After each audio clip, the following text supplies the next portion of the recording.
Sextou na Universidade. Começa agora o Somos Um. Universitários Missionários na Rede 316. Tá valendo, tá valendo. Pastor, já começo te perguntando sobre a importância do Espírito Santo para os universitários e para os cristãos em geral, já que o assunto é o Espírito Santo e eu, pastor Marcelo. Isso aí, vamos lá, pastor Nayan. Antes de tudo, eu quero dar um aviso aí, como dizem os comunicadores, um disclaimer, deixar avisado já de início. Certo. Que o foco deste programa, desse assunto de hoje, não é o aspecto teológico ou doutrinário. A gente não vai abordar a doutrina do Espírito Santo, a gente não vai abordar a chamada pneumatologia, que é a teologia do Espírito Santo. É claro que a gente, como sempre no nosso programa, a gente vai pegar muita Bíblia. A gente vai para a Bíblia, a gente vai ver o que a Bíblia nos diz, mas o foco vai ser a prática.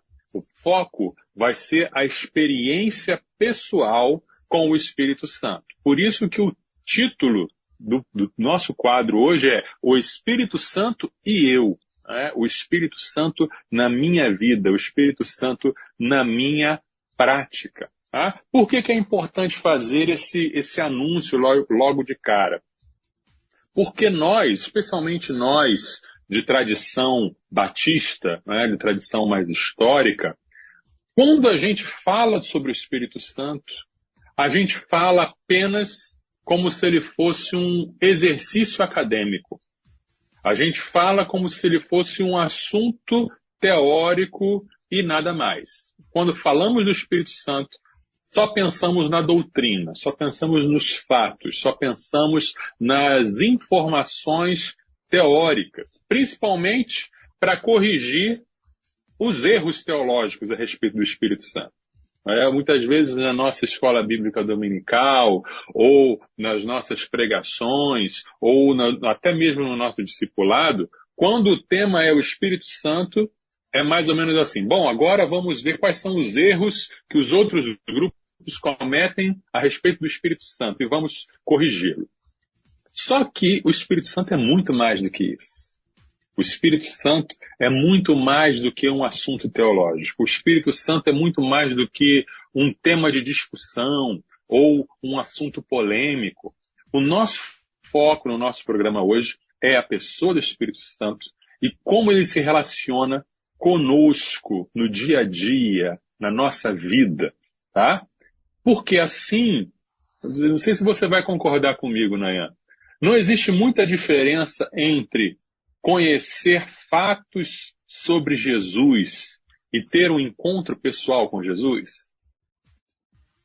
Não existe um mundo de diferença entre essas duas coisas. Não tem muita gente que conhece fatos e verdades sobre Jesus, já leu os evangelhos, pode falar direitinho sobre muitos assuntos, mas não teve um encontro pessoal com Jesus. E é o encontro pessoal que muda a vida. É o encontro pessoal que salva. É o encontro pessoal que transforma a nossa existência. A mesma coisa o Espírito Santo.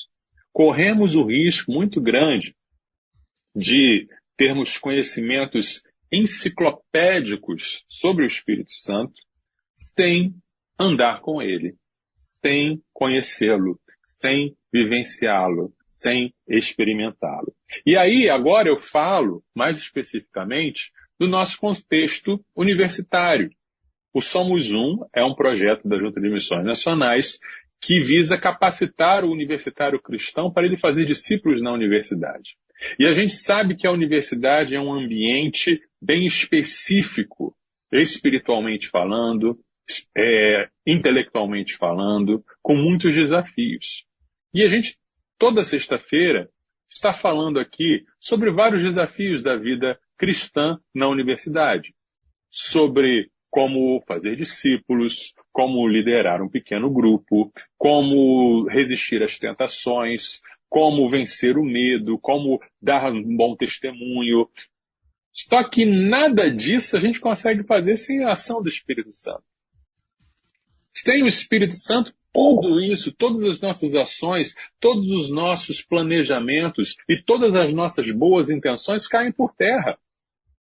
Sem o Espírito Santo, o universitário cristão não vai fazer nada de relevante na universidade. E fora da universidade também. Sem ele, não há nada a fazer. Sem o Espírito Santo, nós naufragamos na fé. Sem o Espírito Santo, nós caímos em tentação. Sem o Espírito Santo, nós somos consumidos por tristeza, por medo, por ira, por cobiça. Sem o Espírito Santo, não temos poder para testemunhar. Sem o Espírito Santo, não temos direção e não temos sabedoria. Sem o Espírito Santo, não temos autoridade na batalha espiritual. Sem o Espírito Santo, a gente simplesmente faz aquilo que o ser humano pode fazer e nada mais. Há algum tempo atrás eu ouvi uma frase que me impactou bastante. Eu fiquei muito pensativo sobre ela. A frase dizia assim: se Deus, de repente, decidisse retirar o Espírito Santo da face da terra, não está falando aqui do arrebatamento da igreja, não. Se Deus decidisse retirar o Espírito Santo, sobe, deixa a terra, sai do planeta Terra, e o Espírito Santo se retirasse do planeta Terra da noite para o dia, a maioria das igrejas continuaria fazendo as suas atividades sem perceber nenhuma diferença. Essa é uma frase que me deixou preocupado. Eu pensei, rapaz, como é que está a minha vida? Né? A minha vida ela é impactada pela presença do Espírito Santo. A minha vida demonstra uma diferença porque eu tenho o Espírito Santo? Ou, se o Espírito Santo fosse retirado por um milagre de Deus, eu perceberia e as pessoas ao meu redor perceberiam alguma diferença? Né? Quando Paulo ele chega lá em Éfeso, em Atos capítulo 19, no versículo 2, ele faz uma pergunta. Ele chega para aquelas pessoas, aqueles supostos cristãos que estavam ali, e ele pergunta: vocês receberam o Espírito Santo quando creram? Repare aí, quando creram. Ao que eles responderam, pelo contrário, nem mesmo ouvimos que existe o Espírito Santo. Então Paulo faz uma pergunta muito séria. Vocês receberam o Espírito Santo quando creram? Que é o normal, esse é o certo. É assim que é para acontecer. Não, o Espírito Santo, o que é isso? Hoje em dia, talvez a nossa pergunta, talvez a pergunta de Paulo fosse diferente. Talvez Paulo perguntasse: como está o seu relacionamento com o Espírito Santo? E alguns cristãos talvez respondessem: relacionamento com o Espírito Santo? Nem sabia que existia tal coisa. Então, é sobre isso que nós vamos falar no dia de hoje. O Espírito Santo e eu. Maravilha, agora 3 horas e 21 minutos, né? Maravilha, a gente já ouviu isso no início, né? E vou te falar, essa frase aí que você ouviu em relação às igrejas, né? Se o Espírito Santo fosse retirado da terra, realmente traz pra gente uma reflexão e até uma buscar da parte de Deus, né? Um reposicionamento, o saber dele, se a gente tem feito a vontade dele, saber dele se realmente a gente tem caminhado de acordo à vontade dele e o direcionamento do Espírito Santo, ou se a coisa está no automático e a gente não está percebendo ainda, né? Isso é muito interessante. A gente já começar a refletir nessa tarde. Bom, sexta-feira, dia 28, é um tema muito interessante demais. Eu quero convidar você que está chegando aí para deixar sua pergunta, seu comentário, para participar com a gente. O pastor Francisco já chegou por aqui, ó, pastor Marcelo, já está deixando aqui, né, as boas-vindas dele. Deixa eu ver aqui, peraí que sumiu a mensagem do pastor Francisco. Deixa eu reconectar aqui. Aqui, ó, pastor Francisco Rosa, lá de São João de Meriti. Boa tarde, tarde viva. Um abraço, pastor Marcelo Santos, pastor Nayan Queiroz. Aqui tá uma lua. Estamos aqui no céu. Estão lá fazendo pinturas, né? E acompanhando a gente no calorão de São João de Meriti. Um abraço, meu querido. Isso. Pastor Francisco vai ficar com aquele famoso bronzeado de pedreiro. Só vai bronzear os braços e o pescoço para cima. É isso aí. Bom trabalho aí, meu querido pastor Francisco. 3 horas e 22 minutos aqui na nossa rede 316. 3h22. Bom, respondida a nossa primeira pergunta, eu quero saber agora, pastor Marcelo, por que dedicamos tão pouco tempo para refletir sobre o Espírito Santo, pastor? Existem algumas razões para isso.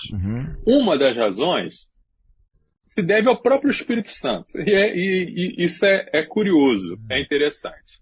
Por quê? Foi o Espírito Santo que inspirou a Bíblia. Foi o Espírito Santo que moveu homens e mulheres ao longo da história para registrarem a revelação de Deus de maneira que ela fosse inspirada, inerrante, autoritativa e suficiente. E o Espírito Santo, ao inspirar esses homens que escreveram a Bíblia, ele tinha uma paixão, e ele tem uma paixão, que é Jesus, né? O Espírito aponta para o Filho o tempo todo.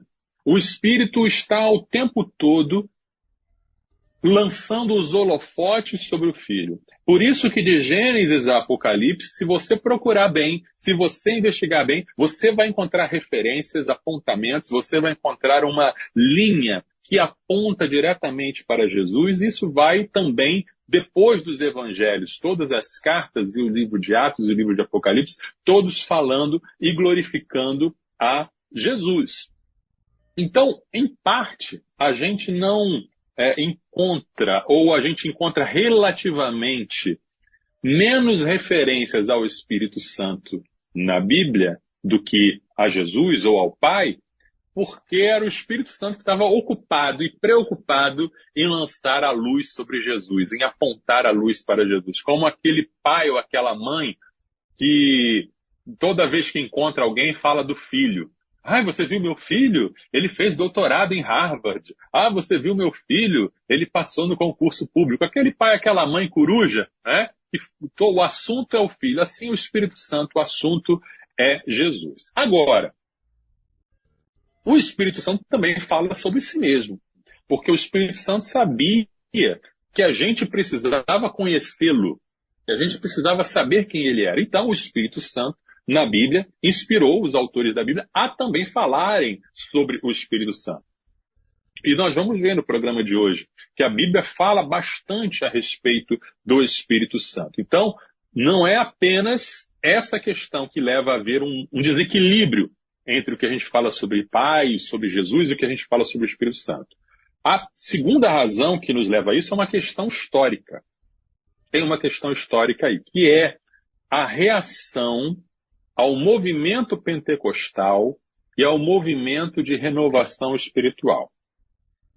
São dois movimentos históricos que aconteceram na história da igreja cristã. O movimento pentecostal começa no início do século XX, 1900 e alguma coisa. Um movimento de avivamento, que começou ali na Rua Azusa, em Los Angeles, e chegou ao Brasil por Belém do Pará, e se espalhou pelo mundo todo, esse movimento de uma busca pelo Espírito Santo. E esses irmãos, chamados pentecostais, a gente sabe o seguinte, a gente já falou isso sobre a história dos avivamentos. Lembra do nosso programa sobre os avivamentos? E a gente falou que em todo avivamento a gente tem ações divinas, Deus agindo, e a gente tem também reações humanas. E essas reações humanas no meio daquilo que Deus está agindo podem ser boas ou podem não ser. Então, no meio de um movimento de avivamento, muitas vezes acontecem coisas divinas e coisas boas, acontecem fenômenos humanos, acontecem fenômenos sobrenaturais do mal, e acontecem fraudes. Tudo aí, às vezes, fica meio misturado. Bom, isso vale para todo o avivamento, para toda a história do avivamento. Sempre vai ter isso. E tem aqueles que vão dizer assim, vão negar todo o avivamento porque tem coisas esquisitas no meio ali. Não, se tem alguma coisa esquisita, não é de Deus. Não é bem assim.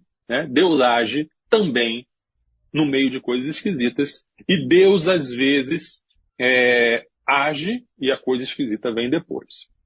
Por que eu fiz esse parêntese todo? Dentro do movimento pentecostal surgiu uma teologia pentecostal. E a teologia pentecostal, se você for resumir direitinho, ela tem duas bases. Tá? Se você não acredita nessas duas bases, você não é pentecostal. Se você acredita, você é pentecostal.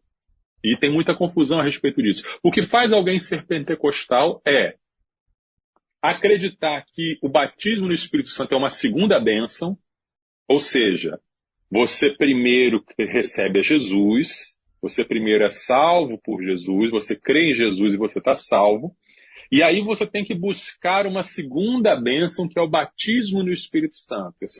Essa segunda experiência é independente da conversão e deve ser buscada. Essa é a primeira característica da teologia pentecostal. Você busca o batismo no Espírito Santo como uma segunda bênção diferente da salvação. E a segunda característica, a segunda verdade básica do pentecostalismo é que o batismo no Espírito Santo tem como evidência o dom de falar em línguas. Então, você primeiro se converte, não fala em línguas. E você busca o batismo do Espírito Santo. E quando você é batizado no Espírito Santo, você fala em línguas. Pronto.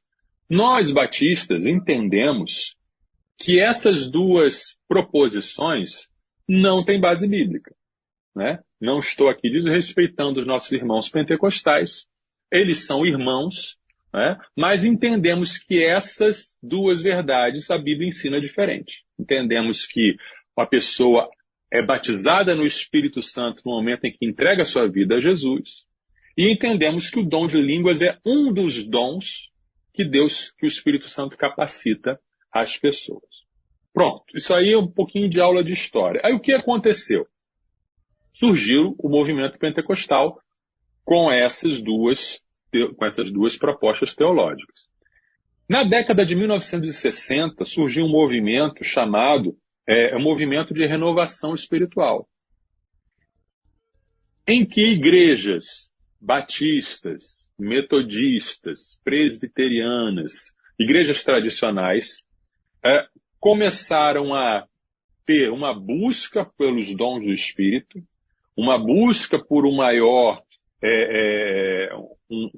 maior profundidade, um avivamento espiritual, e alguns desses irmãos tinham também as doutrinas pentecostais, do batismo do Espírito Santo como segunda bênção e do falar em línguas como evidência do batismo do Espírito Santo. Bom, o que aconteceu? Houve um racha nessas denominações históricas na década de 60. Igrejas se dividiram, né, igrejas se partiram, famílias se dividiram por causa dessas questões doutrinárias e por causa das questões de liturgia, de ordem do culto. Houve mágoas, houve divisões, houve carnalidade, de ambas as partes. Daqueles que queriam a renovação espiritual e daqueles que achavam que essa renovação era um erro de doutrina. E aí, essa divisão gerou uma mágoa muito grande em muitas pessoas e gerou um trauma, não é mágoa a palavra, trauma. E aí muita gente ficou com medo de falar sobre o Espírito Santo, com medo de buscar experiências com o Espírito Santo, com medo de se repetirem erros doutrinários e erros de divisão e erros de brigas que aconteceram no passado. Então, para evitar problemas, ficou-se uma conspiração de silêncio. Vamos falar o mínimo possível sobre esse assunto. Vamos falar sobre isso na classe dos novos convertidos, porque tem que falar. Vamos falar em alguma classe de doutrina para combater heresias, mas vamos evitar de falar nisso. Tem uma terceira questão envolvida aí, em que há uma valorização do intelecto e uma desvalorização das emoções. Então, muita gente diz assim, não, essa coisa de um culto muito emocional não é de Deus. Essa coisa de um culto muito animado, em que as pessoas se mexem muito, em que as pessoas batem palmas, isso é uma mentalidade que vem lá da Grécia Antiga, né, de que o corpo é mau e a mente é boa. Uma mentalidade que vem lá da Europa, da desvalorização das emoções, importante o intelecto. E algumas pessoas até usam o versículo de Romanos 12:2, o vosso culto racional, Não, o nosso culto tem que ser racional. Só que é racional aí, como o Paulo está falando, não é racional no sentido da mente. É racional no sentido de puro, sem adulteração. Racional no sentido de legítimo. Esse é o sentido do original da palavra. E aí, além disso, né, o que aconteceu então? Um medo de repetir traumas do passado, uma desvalorização do aspecto emocional da vida e também um medo de perder o controle. Se começarmos a falar do Espírito Santo, se as pessoas começarem a buscar Espírito Santo, a gente não sabe o que pode acontecer. E é verdade, a gente não sabe. Porque é o Espírito Santo que vai conduzir, é o Espírito Santo que vai fazer. Mas a gente, às vezes, fica com medo de perder o controle humano e não deixa o Espírito Santo agir como ele quer. Nenhuma dessas razões é suficiente para nós deixarmos de buscar o Espírito Santo. Concorda comigo? Nenhuma dessas razões é motivo para nós evitarmos de falar sobre o Espírito Santo e evitarmos de buscar enchermos-nos do Espírito Santo e evitarmos de conhecer mais e mais do Espírito Santo. Tá? Quero ouvir o que os nossos irmãos de casa estão achando. Manda aí sua contribuição, sua pergunta, que a gente ainda tem bastante coisa para falar. Maravilha, 3h34, aqui na 316, o irmão Laudelino está aqui passando só para deixar uma boa tarde para a gente, lá na cidade de Medeiros Neto, na Bahia, né? Medeiros Neto é extremo sul da Bahia. Laudelino Júnior, lá da PIB de Medeiros Neto. Brigadão, meu irmão, pela sua companhia, viu, Laudelino? Seja bem-vindo aqui ao nosso Tarde Viva, agora aqui no Somos Um, Universitários Missionários. Bom, seguindo então aqui as nossas perguntas aqui com o pastor Marcelo. Aliás, pastor, só antes de fazer a próxima pergunta, eu sentei esses dias com, né, um amigo aqui, um cara muito próximo, gente boa, assim, missionário, um homem de Deus aqui. E aí ele, e ele é pentecostal, né? Uhum. Ele, com algumas dúvidas. Aí eu fui mostrar uns textos para ele, porque entrou em crise. Essa questão do batismo do Espírito Santo, o pentecostal ele leva muito a sério. É de fato Claro, é a base da doutrina deles, né, do movimento deles, né? E aí a maioria das igrejas pentecostais, ela só vai dar uma liderança, por exemplo, um pastorado, só vai levar a pessoa a ser um evangelista, por exemplo, se ela for batizado no Espírito Santo. Ou seja, se ela falar em línguas. Que é a evidência, né? Para eles é a evidência de ser batizado no Espírito Santo é o falar em línguas. E aí ele foi sentar comigo, a gente foi bater um papo, porque ele é um homem de Deus e tal, mas a igreja nunca levou ele ao pastorado por causa disso, porque ele não fala em línguas. Eu fui mostrar para ele na Bíblia que o falar em línguas é um dom, que não necessariamente ele é obrigado a fazer isso, etc e tal.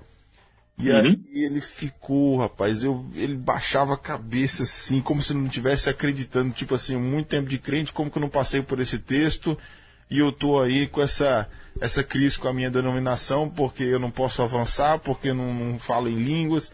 Eu sei que eu fiquei com o coração apertado depois que eu conversei com ele. Sim. É uma perda no coração mesmo. Mas a nossa missão é essa, é mostrar a verdade, né? Mostrar o que a palavra de Deus diz. E aí, o próprio Espírito Santo vai com certeza conduzir esse irmão e vai fazer com que essas verdades todas tomem forma e tomem uma direção na vida dele, né? Vamos orar por ele, vamos orar nessa... Eu falei, meu irmão, você já é batizado. Mas você não fala em línguas, e ponto final. Isso aí mesmo. Ficou assim sem querer aceitar o que eu estava falando, mas não podia rebater porque estava escrito, então, enfim. Mas é interessante a gente tocar nesse assunto aí. Bom, pastor, a próxima pergunta aqui é: como que as verdades sobre o Espírito Santo se relacionam com a nossa experiência? Estou curioso para saber essa resposta aí. Isso. Então a gente vai pegar o que a Bíblia diz sobre o Espírito Santo e tentar entender como isso se aplica para nós. Por isso, o Espírito Santo e eu. E a primeira coisa que a gente aprende ao ler a Bíblia é que o Espírito Santo é uma pessoa, né? João 14, 26. Mas o Consolador, o Espírito Santo, que o Pai enviará em meu nome, esse ensinará a vocês todas as coisas e fará com que se lembrem de tudo o que eu lhes disse. Efésios 4:30. E não entristeçam o Espírito Santo de Deus, no qual vocês foram selados para o dia da redenção. Né? Só pessoas ensinam, só pessoas agem, só pessoas fazem lembrar, só pessoas podem ser entristecidas. Então o Espírito Santo é uma pessoa. A gente ouve isso e a gente ensina isso especialmente para combater as heresias das Testemunhas de Jeová, que são um grupo que não é cristão, um grupo que nega verdades centrais da vida cristã, nega verdades centrais da Bíblia, inclusive essa. Eles negam que o Espírito Santo seja uma pessoa, eles dizem que o Espírito Santo é uma força. E aí nós, cristãos, dizemos, não, olha aqui, esses textos bíblicos, o Espírito Santo é uma pessoa. Ok. Mas nós tratamos o Espírito Santo como pessoa. Aí o negócio fica pessoal. Por quê? Embora teoricamente a gente saiba que o Espírito Santo é uma pessoa, muitas vezes nós o tratamos como algo e não como alguém. O fato de não pensarmos nele, o fato de não nos relacionarmos com ele, o fato de não pararmos e refletirmos, se é a pessoa, como você é uma pessoa? Você não finge que a pessoa não está ali. Você não dá um gelo na pessoa, a não ser que você queira, de fato, magoar essa pessoa. Mas a gente trata o Espírito Santo assim. A gente acorda, a gente vive o nosso dia, a gente segue o nosso cotidiano e ignoramos a existência, a presença, a realidade, a personalidade dessa pessoa. Então, fazendo essa ponte entre a doutrina e a prática, se você crê que o Espírito Santo é uma pessoa, relacione-se com ele. Né? Relacione-se, tenha um relacionamento pessoal com ele. Tem aquele livro, Bom Dia, Espírito Santo. A teologia do livro não é aconselhável. É uma teologia totalmente errada. Mas o título é legal. Bom dia, Espírito Santo. Olha que título legal. Você acorda e diz, bom dia, Espírito Santo.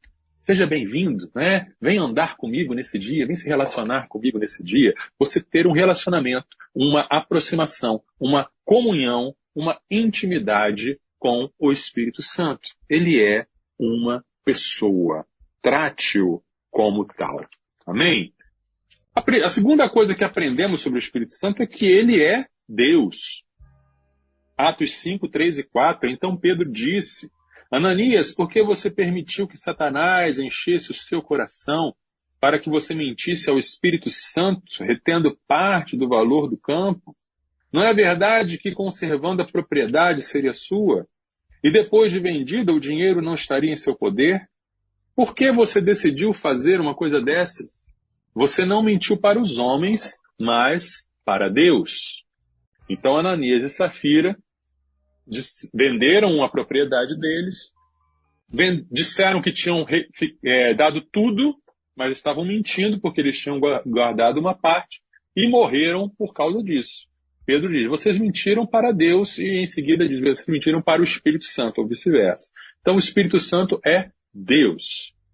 Eu não vou entrar aqui no grande mistério da Trindade, um Deus, três pessoas, mas essas pessoas, uma não é a outra. O que interessa para nós é o seguinte, se o Espírito Santo é Deus, você se relaciona com ele como Deus, não apenas como uma pessoa.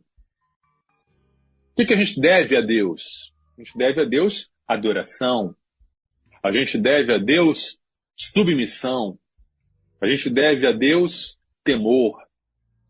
A gente deve a Deus obediência. Então, qual é o seu relacionamento com o Espírito Santo? E aí, novamente, alguém pode perguntar, puxa vida, eu nem sabia que eu tinha que ter um relacionamento com o Espírito Santo. Mas tem, porque ele é uma pessoa, porque ele é Deus.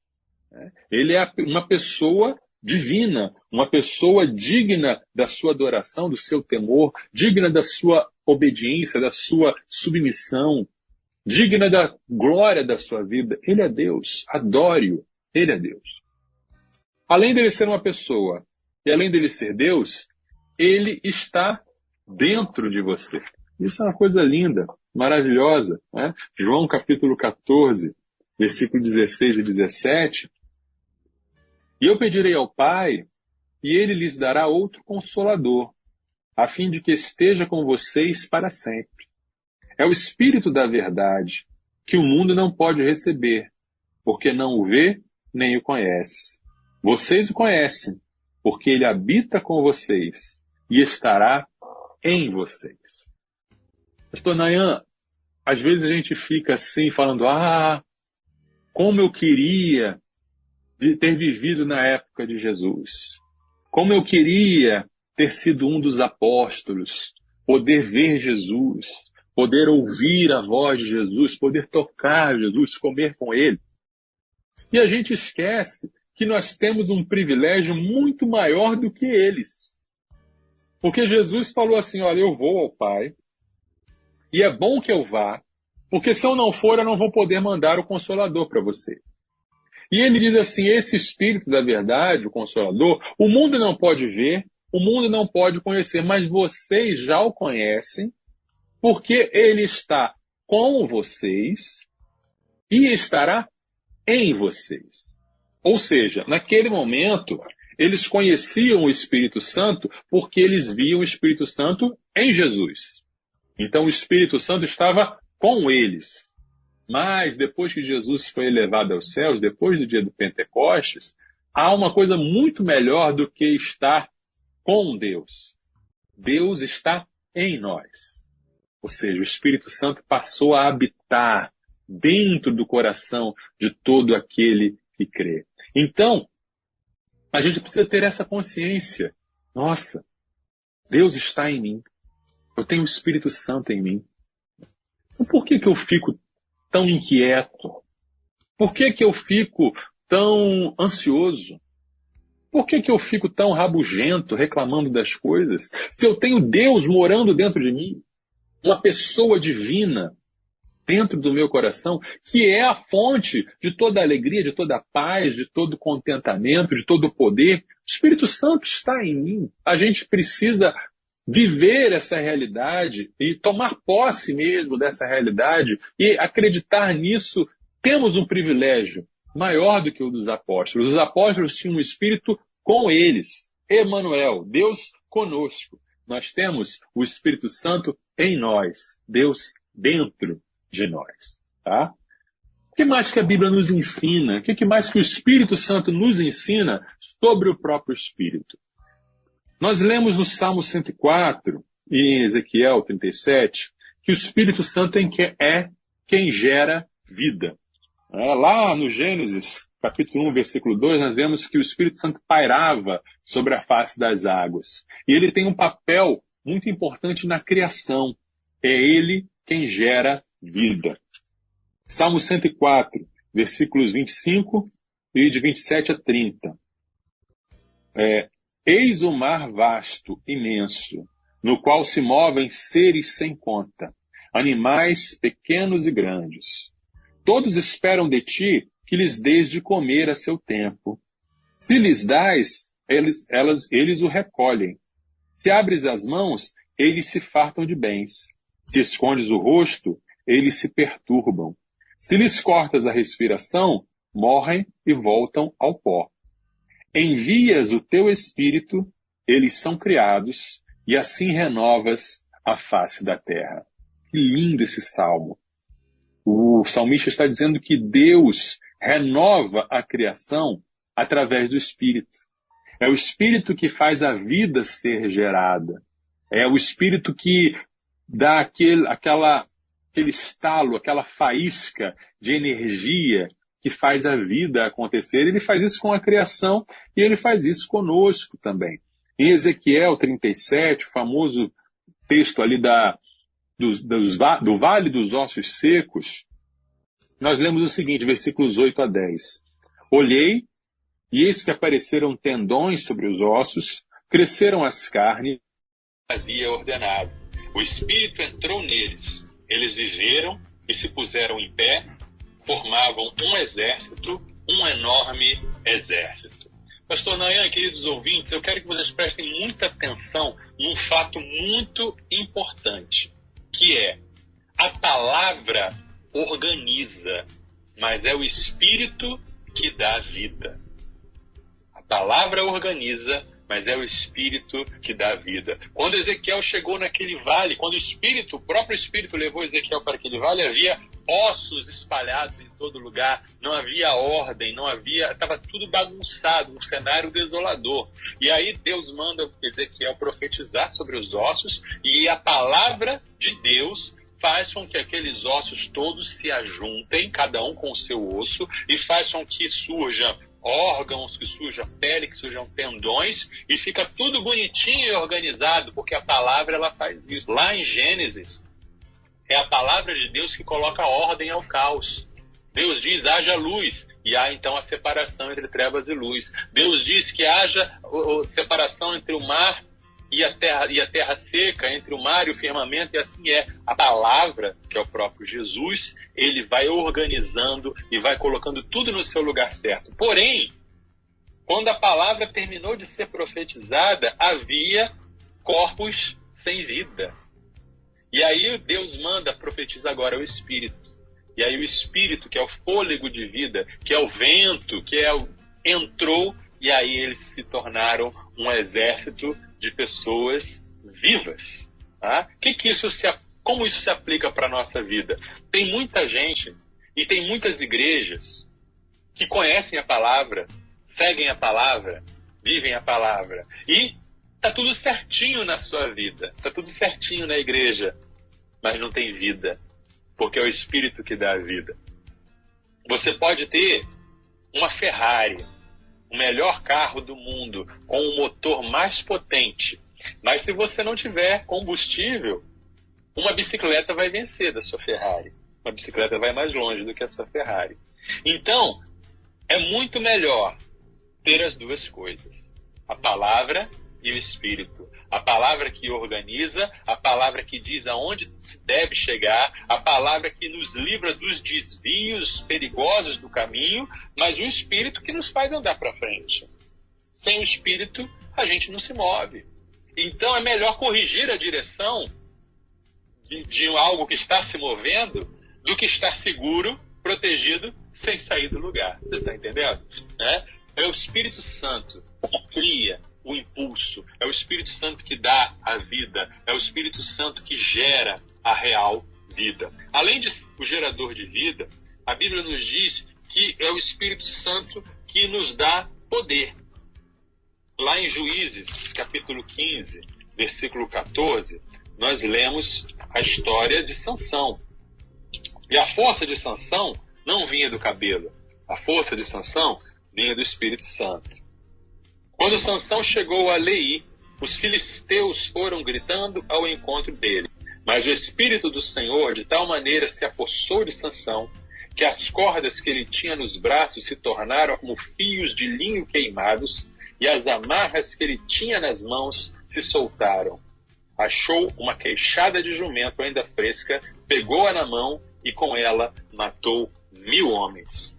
Também em Atos 1:8, texto famoso, recebereis poder quando o Espírito Santo vier sobre vocês e sereis as minhas testemunhas. É o Espírito que nos dá poder, é o Espírito que nos capacita, é o Espírito que nos dá a força, o entusiasmo e a capacidade de fazermos as coisas do reino de Deus e fazermos também a vida cristã, a nossa vida funcionar. Em Atos capítulo 2, nós vamos ver agora as diversas imagens que são usadas para simbolizar o Espírito Santo. A primeira delas é o vento. Atos 2:2. De repente, veio do céu um som, como de um vento impetuoso, e encheu toda a casa onde estavam sentados. O Espírito é vento. A palavra, tanto no hebraico quanto no grego, que é usada para falar Espírito, é a mesma para dizer vento, fôlego, inspiração. Ou seja, o Espírito Santo, ele que direciona. Nós somos a vela, o barco a vela, e a direção é dada por ele. Como Jesus diz em João 3, o vento você não sabe de onde vem, nem para onde vai. Então você é conduzido, não é você que dirige, mas é o vento imprevisível que direciona e que aponta e que leva você no seu caminho. O Espírito Santo também é fogo. Atos 2:3, e apareceram distribuídas entre eles línguas como de fogo, as quais pousaram sobre cada um deles. O que é o fogo? Fogo é aquilo que dá vida. O fogo afasta a escuridão. O fogo transforma. Ele transforma a comida crua num alimento diferente. Transforma o mineral que está com as escórias em um mineral puro. E o fogo consome, Nayan. Mas o fogo só consome aquilo que não é de Deus. Outra verdade que a gente precisa entender muito bem. Quando a gente fala que Deus é um fogo consumidor e que terrível coisa é cair nas mãos do Deus vivo, é sim. Se você não tem aliança com esse Deus, o fogo vai te queimar. É por isso que o fogo do inferno é tão terrível.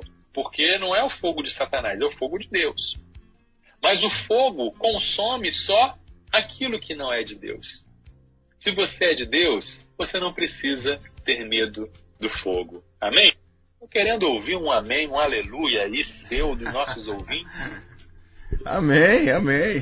Amém. Quem é de Deus não tem medo do fogo, porque o fogo só queima aquilo que não é de Deus. Agora, o Espírito Santo também é água. Em João capítulo 7, nós lemos também um texto muito conhecido. Jesus falando. No último dia, o grande dia da festa, Jesus se levantou e disse em voz alta: se alguém tem sede, venha a mim e beba. Quem crer em mim, como diz a Escritura, do seu interior fluirão rios de água viva. Isso ele disse a respeito do Espírito, que os que nele crescem haviam de receber. Pois o Espírito, até aquele momento, não tinha sido dado, porque Jesus ainda não havia sido glorificado. Olha que coisa fantástica que Jesus está dizendo aqui. Nós já tínhamos visto Jesus falar no capítulo 4 para a mulher samaritana que ele, Jesus, tinha uma água viva que ele poderia dar. E aqui João, inspirado pelo Espírito Santo, explica que essa água viva, essa água que mata a sede, essa água que purifica, não é o próprio Jesus, mas é o Espírito Santo que Jesus dá. Então o Espírito Santo é a água que mata a nossa sede, é a água que nos lava, é a água que nos purifica, é a água que nós precisamos. Então, tudo isso é para dizer que o Espírito Santo não é um assunto teórico, é uma pessoa que devemos conhecer, com a qual devemos nos relacionar, amar, obedecer, buscar. Bênção pura. Agora 4h07. Ótimas definições aí do Espírito Santo para nós nessa tarde. Você estava falando aqui, né, que eu estava sentindo falta aí. É muito bom ouvir isso e a gente sente vontade de dizer amém, glória a Deus, aleluia. Amém. É realmente essa a sensação que a gente precisa ter, né, quando nós falamos de forma específica aí do Espírito Santo. Antes da próxima pergunta, pastorzão, deixa eu só mandar um abraço aqui pro Daniel, que chegou aqui, acompanhando a gente. Obrigado, Daniel, pela companhia. E temos também a irmã Valdeia. Valdeia, ela não falou, mas ela digitou aqui, pastor. Amém, aleluia, glória a Deus. Tá vendo aí? Isso aí, amém. O Espírito testificando, muito bem. Valdeia, é sempre uma alegria te receber, tá bom? Deus te abençoe, seja sempre bem-vindo aqui com a gente lá, da Igreja Batista do Sarapuí, no Rio de Janeiro. Bom, a outra pergunta que nós temos aqui, pastor, é: o que fazer para ser cheio do Espírito Santo, pastor Marcelo?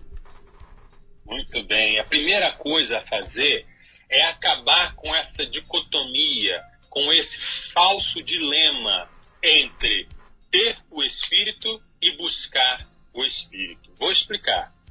Os pentecostais, eles erram quando eles falam que a gente tem que buscar o Espírito Santo porque a gente não tem o Espírito Santo. Então eles erram. Ah, você não tem ainda, então você tem que buscar. Está errado. Mas nós, tradicionais, erramos quando dizemos que nós não precisamos buscar, porque nós já temos. Não, eu já tenho o Espírito Santo, por que eu vou buscar? Por que eu vou buscar uma coisa que eu já tenho? Bom, os dois estão errados. Os dois estão errados, tanto os pentecostais quanto os tradicionais. Porque a Bíblia nos ordena a buscar o que nós já temos. Em Efésios capítulo 5, versículo 18, nós lemos: não vos embriagueis com vinho, mas enchei-vos do Espírito. É uma ordem, a palavra grega está no imperativo da voz passiva, ou seja, você deve se encher do Espírito Santo. E você deve continuamente se encher do Espírito Santo. E você deve continuamente deixar que o Espírito Santo te encha. Ou seja, a gente precisa entender que, ok, eu já recebi o Espírito Santo no momento da minha conversão. Mas eu preciso mais do Espírito Santo. Eu preciso buscar mais, eu preciso me encher mais. Tá? O quanto o Espírito vai te preencher depende de você. Sim, existem gradações de enchimento do Espírito Santo. Sim, você recebeu o Espírito Santo e o outro irmão recebeu o Espírito Santo. Mas um é mais cheio do que o outro. E aí cabe a cada um de nós se encher mais. Se encher a cada dia. O que é encher-se do Espírito Santo? É deixar-se controlar. É ter mais espaço na sua vida para o Espírito e menos para o eu. Quando a gente estuda física e química, a gente aprende sobre os gases. E a gente entende que um gás, ele vai encher todo o ambiente que você permitir que ele encha. Se você coloca um gás dentro de uma garrafinha pequena, ele vai encher só aquela garrafinha pequena. Se você abre a garrafinha pequena dentro de um quarto pequeno, ele vai encher todo aquele quarto pequeno. E se você abre o quarto, ele vai se espalhar e vai encher todo o espaço que ele tiver para encher. Então, o quanto você vai ser cheio do Espírito, que é vento, quanto você vai ser cheio do Espírito vai depender de quanto espaço você dá para ele. É isso que é se encher do Espírito.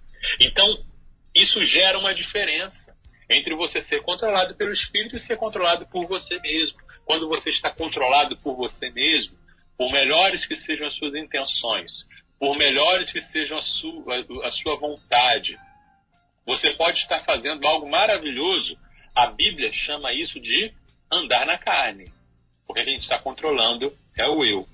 Mas quando você abre o espaço e deixa o Espírito te encher, então você vai ser controlado pelo Espírito. E é isso que significa ser cheio do Espírito.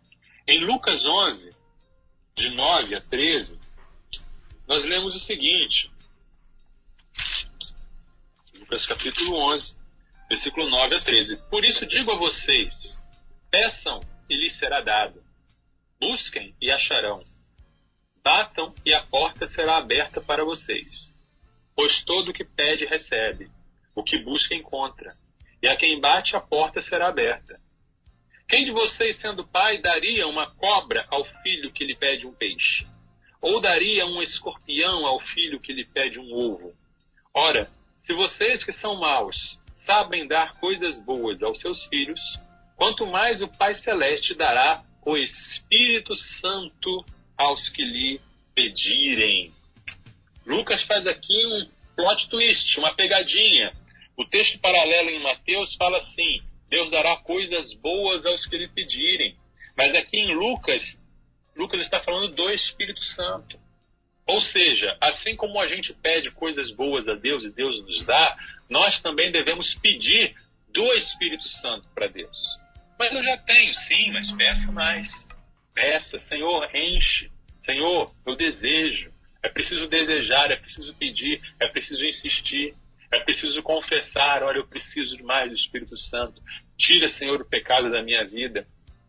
E aí você vai tendo, através desse desejo, através dessa busca, através dessa insistência, cada vez mais o Espírito Santo vai te enchendo, vai te controlando, vai gerando o fruto do Espírito: amor, alegria, paz, autoridade espiritual, poder, discernimento, sabedoria, estabilidade, vitória sobre o pecado, a boca cheia da palavra de Deus.